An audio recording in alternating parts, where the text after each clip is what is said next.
Good morning, Cougars! Thanks for joining us. I'm Jesse Villarreal. And I'm Tristan Bigham. Here's what's been going on at the Hills. Hello everyone, my name is Lewis Johnson, just back from my 10th Olympics in Pyeongchang, South Korea for NBC, and you are watching CBN.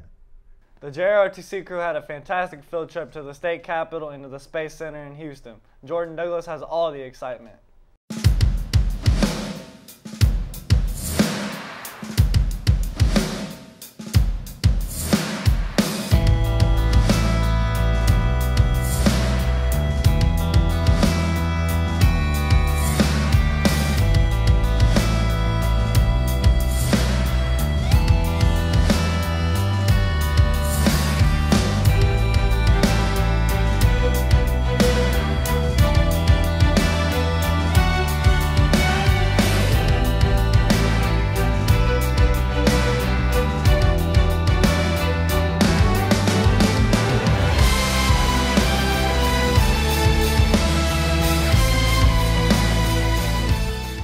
We are sad to hear about Nurse Estes leaving Western Hills, but she has a great career opportunity ahead.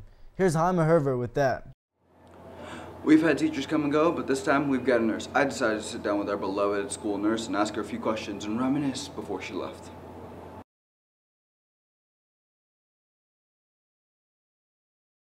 I've been at Western Hills 5 years, but I've been a school nurse for about 20 years.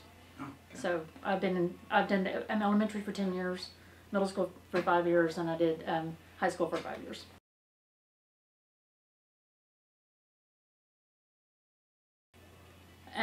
Depends on the day.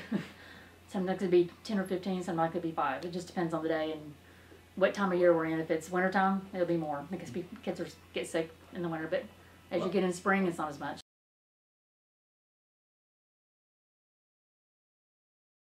Because I'm going to Cook Children's to work as a clinic nurse / part school nurse in the Child Study Center, which merged with Cook Children's in January. So, and I worked at Cook Children's before I was a school nurse.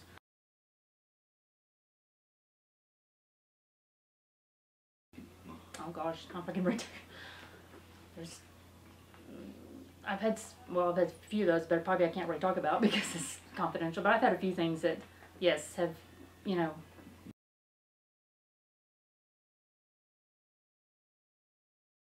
Yes, I have. I've enjoyed my time.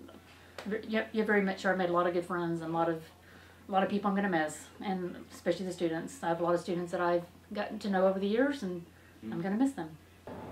I can't say that I'm sad that the first time I met her was when I shot this because, well, I rather enjoy being healthy, but nevertheless, her moving forward and leaving us does sadden us, at least a bit. It's Jaime Herbert, CBN. Next Tuesday and Thursday will be the start of STAR for English 1 and English 2. The testing coordinator, Mrs. Thomas, has more on what to expect. Good morning. My name is Karen Thomas, and I am the test coordinator here at Western Hills High School. And I'm going to give you a few know-it-alls for testing next week. For testing next week, next Tuesday, April 10th, we are testing for English 1. So everyone that's in English 1, or if they have not passed English 1, they need to be here on Tuesday morning, no later than 8:30 to be ready to test.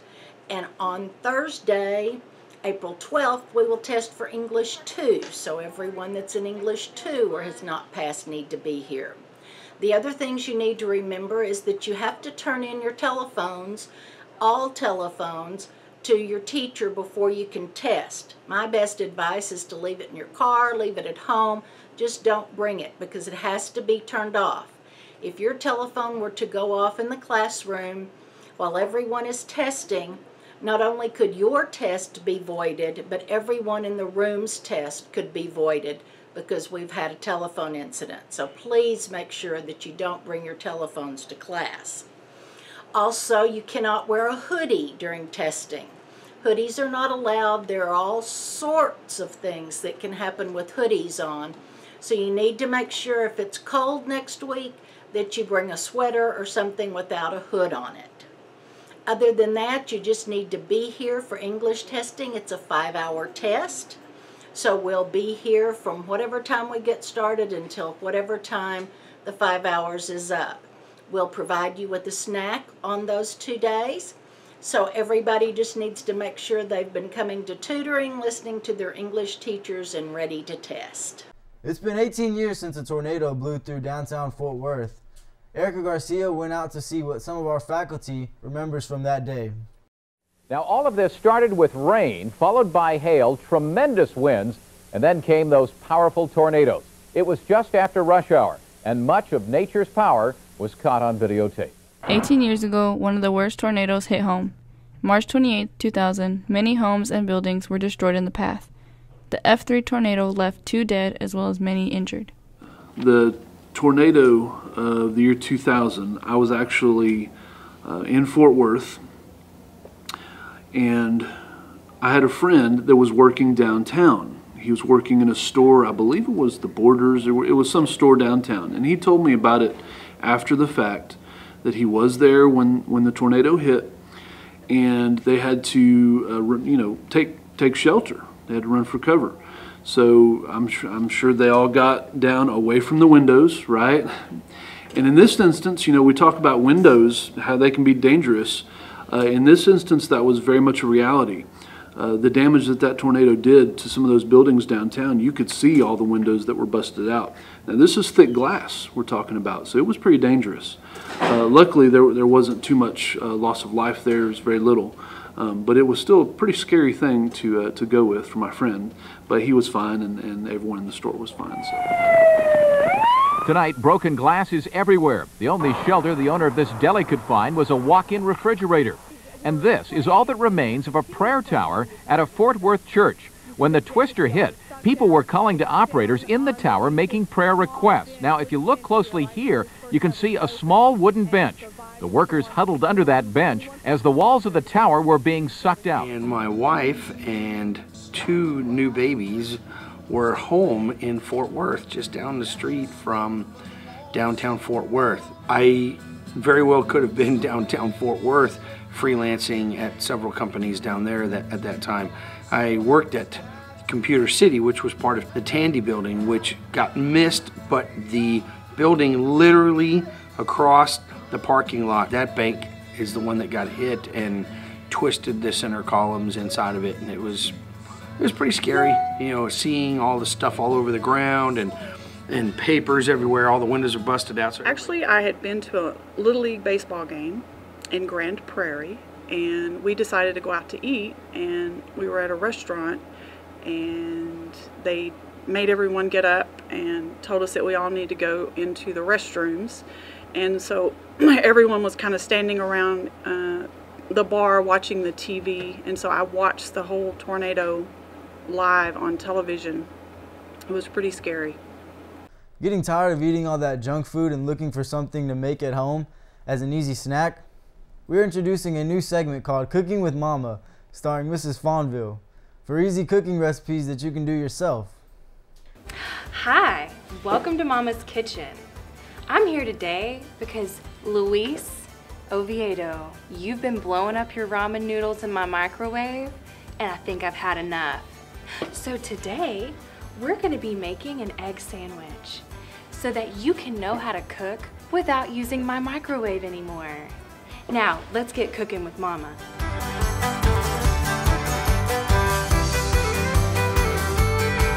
You're gonna want to get butter that's somewhat melted so it doesn't do what mine is doing, and you will butter your bread. Then you want to put some butter down in your pan, and then you crack your egg right on top of the melting butter. You can scrape the sides in. Then you're going to want to toast one side of your bread, the side you buttered. Salt and pepper your egg, or you could use Lowry seasoning if you want. When you can easily pick up the egg, flip it, add the cheese to the top and let it start melting. And if you really love cheese, add some more to your toast. Place the egg on top of your toast, and then you're going to put the other slice on top of the egg. Now you're just waiting for the cheese to melt. You cut it down the center, you should see a runny yolk. Perfect. That's good, Mama. Thank you.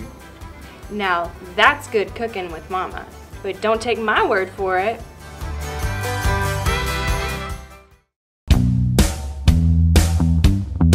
Do you want to be a part of a new tradition here at Western Hills? Do you want to run out with the football team Friday nights? Then become a flag runner. Go see Coach Murray in room 300 for more information.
The JV baseball team took it on the chin both games in the doubleheader against Trimble Tech last night, losing 9-1 in the opener and 11-0 in the nightcap. Early inning miscues did them in both games, and they left bases loaded in the first inning of the first game. But the boys fought hard, did some real nice things in the field, like properly hitting cutoffs to throw guys out on the bases. Next game is a non-district game against Nolan Catholic at Tower Field. Game starts at 6 p.m., so get out there and support your Cougars. This afternoon, the Lady Cougar softball team has a game at 4 p.m. They are 6-1 in district play. They are facing O.D. Wyatt. Go out and support them. Well, Cougars, that's all we have for you today. I'm Jesse Villarreal. And I'm Tristan Migham. And we want to wish you a good day with some great news.